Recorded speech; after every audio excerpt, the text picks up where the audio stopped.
JB Ejercito. Thank you for joining us. Today we will continue to tackle the implementation of the Universal Healthcare Act or Republic Act 11223. Si Senator JB po ang principal sponsor ng batas na ito, particularly, of course, the utilization of PhilHealth funds. Related to this, we will also discuss the privileged speech of Senator De La Rosa entitled Huwag Mahiyang Magtanong, delivered last week. We will also resume our discussions on the updates on the payment of the Health Emergency Allowance or HEA to our healthcare workers. We will also tackle medical assistance programs of the government, particularly the implementation of the Malasakit Centers Act. As part of our effort to further strengthen our health facilities, we will also tackle Senate Bill 2585, authored by Senator Ligarda and Senator Binay, which seeks to institutionalize the Philippine Blood Center. We will also discuss Senate Bill 689 and 2657, filed by Senator Revilla and Senator Angara, to strengthen organ donation in the country. May we request the COMSEC to acknowledge the other resource persons present today. Mr. COMSEC, kindly. Good morning, Mr. Chair, and good morning, Senator JB Ejercito. For this public hearing and inquiry in aid of legislation, we have the following resource persons. From the Department of Health, I'm sorry for my voice. We have Undersecretary Lisa Perez Chong of the Health Regulation and Facilities Development Cluster, Undersecretary Achilles Gerard Bravo of the Management Support Cluster, Dr. Albert Francis Domingo, Assistant Secretary of the UHC Policy and Strategy Cluster, Director Roderick Napulan of the Administrative Service, Director Ella Guerrero of the Financial Management Service, OIC Director Alison Umandap of the Malasakit Program Office,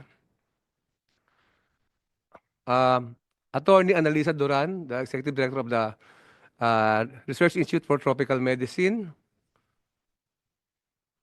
From the Department of Health Region 7, we have online Dr. Jaime Esmeralda, Regional Director. From the Department of Health Caraga Region, we have Dr. Cesar Casion, the Regional Director. From the Philippine Blood Center, we have Dr. Iftizar Haron, the OIC Executive Director.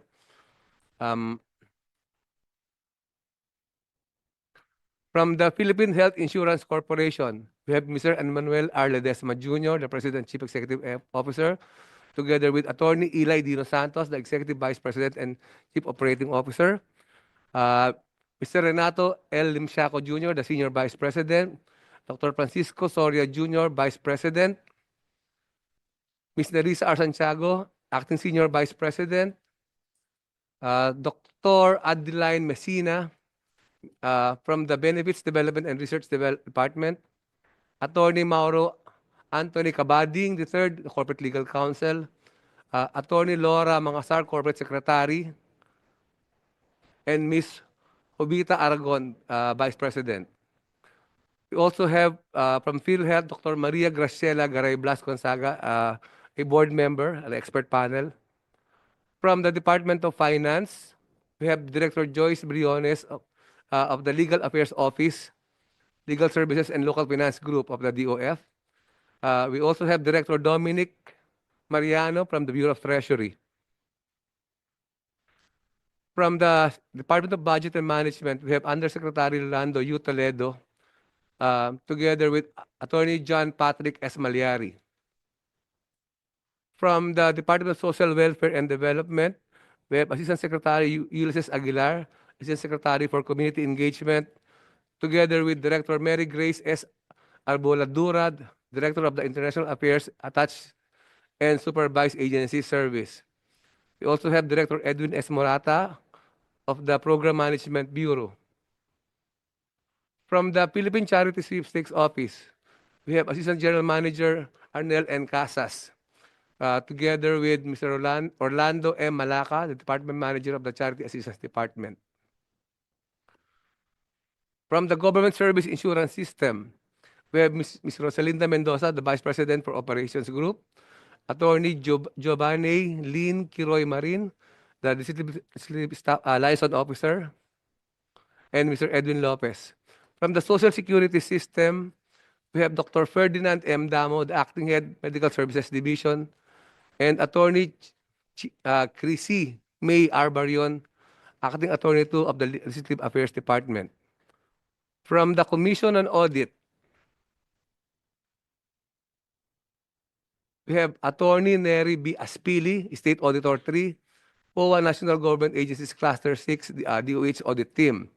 Ms. Maria Teresa Cynthia Beliesa, State Auditor 3, OIC Audit Team Leader, Group F, PhilHealth Corporate Government Audit Sector.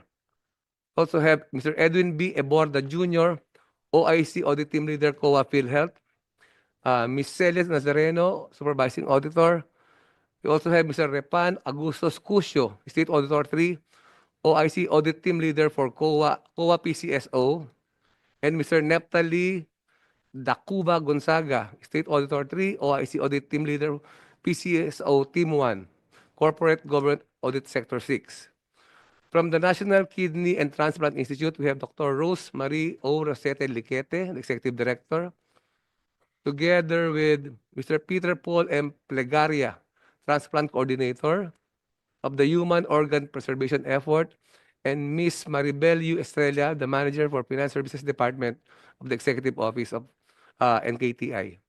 From the Philippine Heart Center, we have Dr. Abenilo Aventura Jr., who is online, and present with us are Dr. Antonio C. Pascual, the OIC Executive Director, Dr. Liberty Yaneza, the head section of the heart failure section, and Dr. Christopher C. Cheng, Department Manager, Department of Surgery and Anesthesia. From the Lung Center of the Philippines, we have Dr. Edmund Villaroman, the chairperson of the Joint LCP and KTI Lung Transplant Program, Department of Thoracic Surgery and Anesthesia. We also have Dr. Dennis Teo, co-chairman Lungs Transplant Program. From the Philippine Medical Association, we have Dr. Hector M. Santos, the president. We also have Dr. Juan Antonio G.P. Perez, UHC advocate of the Medical Action Group and Universal Healthcare Collective.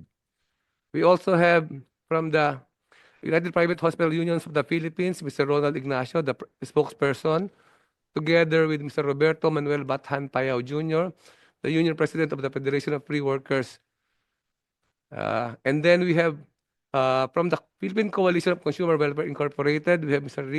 Ricardo C. Samaniego, the chairman and founder. From the Development Bank of the Philippines, Here, good morning. we have Ms. Caroline Olfindo, Senior Vice President, Branch Banking Sector. Mr. Ricardo Joseph Bandal II, Vice President. Attorney Ivan Philip Ibero, Vice President. Ms. Raquel Anzures, Assistant Vice President. Ms. Carla Gianca Gonzalez, Manager. And Mr. Attorney Lauriel Castillo. And Ms. Christine Morales. And we also have from the City of Naga, the City Administrator, Mr. Joselito S.A. Del Rosario. From the Camarines Norte Provincial Hospital, we have Dr. Liborio Ferrer, the Acting Chief of Hospital, together with Mr. Ian Consti Obusan, Mr. Israel Llaneta, and Dr. Maria Victoria Murillo de Vera.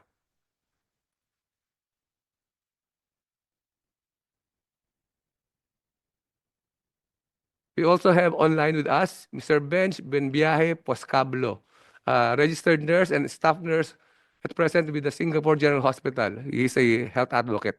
That would be all for the meantime, Mr. Chair. We are expecting some other guests to join us, Mr. Chair. Salamat, Comsec. Nakapag-oath na? Yung iba po, sir, for some of the issues, but not all of the issues. So, pwedeng Yes, sir. kindly administer. May I request everyone that I mentioned to stand up? Pati po yung nasa likod ng mga tinawag ko. To stand up. You raise your right hand. Kasi po, just to explain, we have a new topic and you might be asked on those issues. So, we have to swear you again. Okay. Right hand po. Do you swear to tell the truth, the whole truth, and nothing but the truth? This inquiry in aid of legislation of the Committee on Health and Demography. Say, I do po. Okay, you may sit now. Thank you very much.